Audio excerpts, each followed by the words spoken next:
You are Locked On Ole Miss, your daily podcast on the Ole Miss Rebels. Part of the Locked On Podcast Network, your team every day.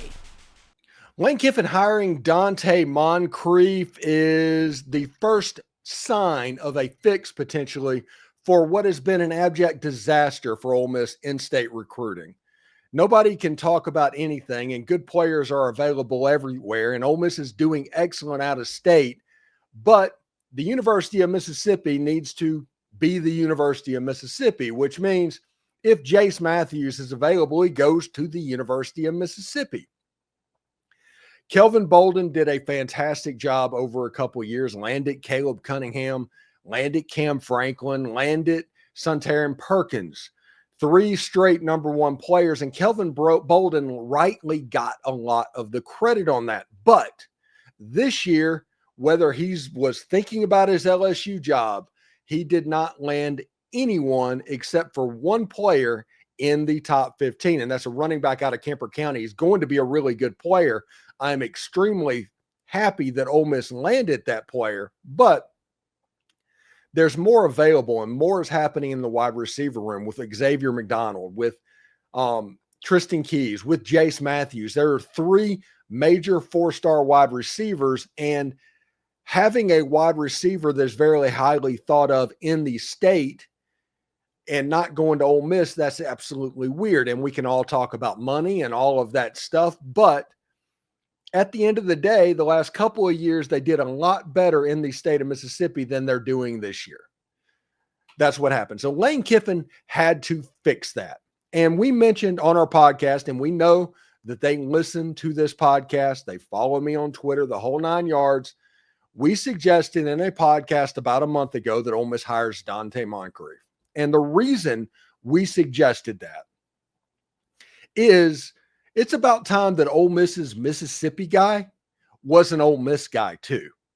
Because before that, Kelvin Bolden went to Southern Mississippi. Before that, Derek Nix went to Southern Mississippi.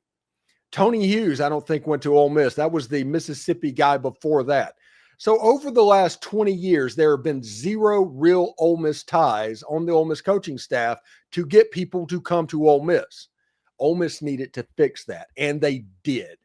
So Lane Kiffin hired Donte Moncrief to join the Rebel staff in a recruiting role, really similar to what Kelvin Bolden did.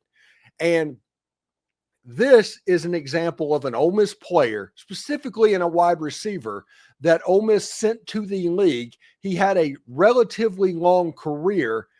All of the stuff about Ole Miss, about being a star wide receiver, he knows about, and he is building a network inside of the state of Mississippi with the help of Mike Espy, with the help of Shea Hodge, to get high school coaches and everybody on the same page.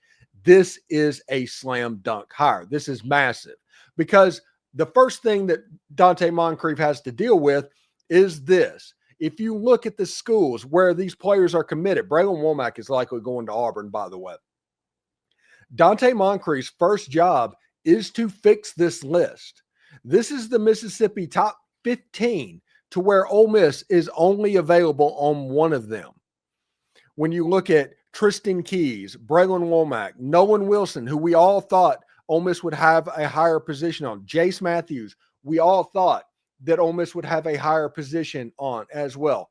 TJ White, he's going to Tennessee. There's a very real chance that Tristan Keys flips to Tennessee as well. Whenever you look at some of the other players in the top 15, you have Jeraylon McCoy, who Ole Miss was crystal balled back in the summer. It just went away. Demarius Yates is the Ole Miss commit. Xavier McDonald went to Sacramento State. Preston Ashley, Colorado. Tylen Wilson, Texas A&M, Darian Albert, Tennessee, Corey Wells, Texas. That's the top 12. The next Ole Miss player comes in at about number 16, and that is a problem. These players, if you can get them from that halo, it's a narrative issue. Listen, you can get Corey Barber from Alabama, who might be as good as any of the wide receivers that are on this list. You can get Jamison Young out of Sacramento, California, but when 3 players like this are in your backyard and you don't get them, it's a narrative problem for you.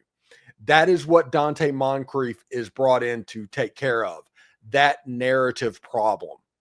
Everybody talking about what's wrong with Ole Miss. This is something they can point to. Brian Kelly's using it. Kalen DeBoer is using it. Hugh Freeze is absolutely, definitely using it. What is wrong with Ole Miss and why are they struggling in SIG? That is being brought up in every meeting and it snowballs because it is real easy to tell a lie that is believable when you look at the commitment list and it's 1 out of 17 showing up. Ole Miss has to get that to 3 or 4 this year going into next year's recruiting class, or there's a high school recruiting problem going to develop. Now, Ole Miss is going to be a portal school regardless. It absolutely is. Anybody that claims that they want to do it a certain way, it doesn't matter. Ole Miss is going to be a portal school. Lane Kiffin is a better recruiter of portal athletes than he is of high school athletes, period, bar none. End of story. So the portal is always going to take precedent. But the narrative has to be stopped. That's why that's important. That narrative that turns into a real thing. If you say it over and over and over again, eventually it starts to get believed. Ole Miss cannot go 1 out of 17. They need to go 2 out of 17 or 3 out of 17. And Donte Moncrief has a couple of months to get that fixed. Willie, it might be a little bit too little too late, but he's going to try. I know he has a relationship with Jace Matthews. We will see how that goes.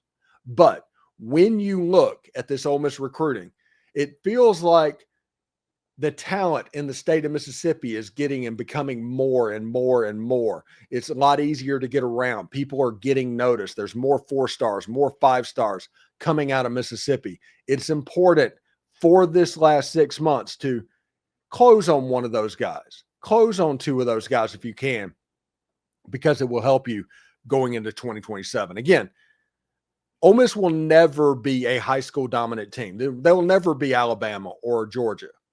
They just won't. If you try to do things exactly how they're doing it, they're going to get the better players and they're going to beat you. They have more money.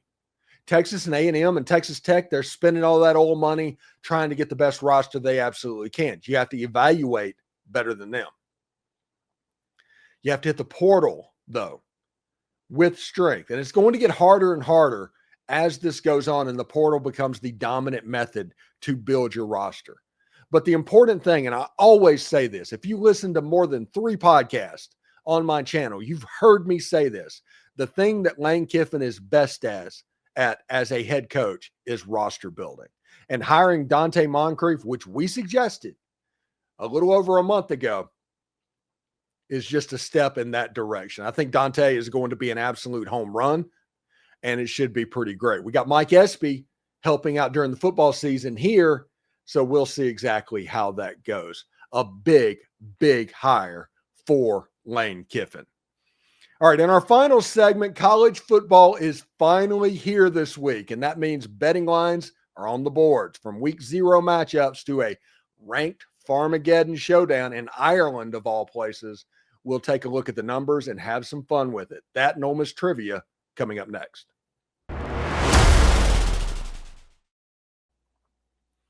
Listen, when I'm on top of my hydration, I notice everything works better. My energy, my mood, my focus, even my skin.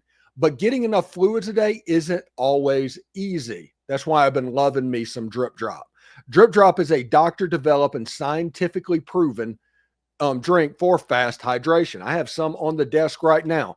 It uses the perfect balance of sodium electrolytes and glucose to help your body absorb fluids more quickly, delivering 3 times the electrolytes and half the sugar of the leading sports drink. My go-to flavor right now is cherry limeade. It's a game changer after a workout or on those extra busy days or walking twice per day like I do in the Florida heat. It's draining, but Drip Drop is helping all of that. Right now, Drip Drop is offering Locked On listeners 20% off your first order. Just head to dripdrop.com and use the promo code LOCKEDONCollege. That's dripdrop.com, promo code LOCKEDONCollege for 20% off. Stock up now before the heat hits really hard. Have you ever decided at the last minute to head to a ball game with friends or family? Maybe it's game day and you suddenly realize you want to be in the stands. Ole Miss is completely sold out again. So what do? That is where Game Time comes in. The easiest way to grab last-minute tickets without all of the stress. With the money you save on tickets, you can splurge on food, drinks, merch, or even invite a bigger group to come along with you.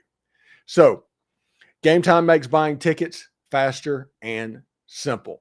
Prices drop the closer you get to the first pitch, and they've got incredible last-minute deals, clear seat views, and the lowest price guarantee that takes the worry out of buying. Game Time is the official ticketing partner of Locked On MLB, making it easy to browse the app for an exciting upcoming MLB game. So Detroit versus Houston, that is going to be the game on everybody's mind in the MLB right now. So take the guesswork out of buying tickets with Game Time. Download the Game Time app, create an account, and use the code LOCKEDONCollege for $20 off your first purchase. Terms apply. Again, create an account, redeem code LOCKEDONCOLLEGE for $20 off. Download the Game Time app today. Last minute tickets, lowest price, guaranteed. Today in Ole Miss Trivia, we're talking about 1997 Arkansas. In the Rebels' 19-9 victory over the Arkansas Razorback, it was rather nondescript as far as a game, as far as being a way stop on the road to starting a rise as a program and getting back to a bowl game, which they did that year going to the Motor City Bowl. But that game also featured the longest run in Ole Miss football history. Who made that run that night that led to a 19-9 victory over the Arkansas Razorback? Put your answer in the comments below. We'll put out the answer on socials a little bit later on today. Thank you for making the Locked On Ole Miss podcast your go-to source for Ole Miss sports. We pride ourselves on offering the most comprehensive perspectives, which is why we are the front door of Ole Miss. If you don't believe me, Google Ole Miss podcast and see how much our show comes up. We're like 80% of that page. Don't forget to subscribe to the YouTube channel or the podcast on audio if that's the way you're listening to it. Like it, comment. It helps the show. It's completely free. Your support means the world to us. For your second listen, check out the Portal Show. Brian Smith has the latest rumors, portal entries, and signings. Be the most informed fan on all of the rapid changes to college football's landscape. Find the Portal on YouTube or wherever you listen to podcasts. Hotty toddy, everybody, and remember, analytics is just the old English word that means bad football. We'll see you tomorrow.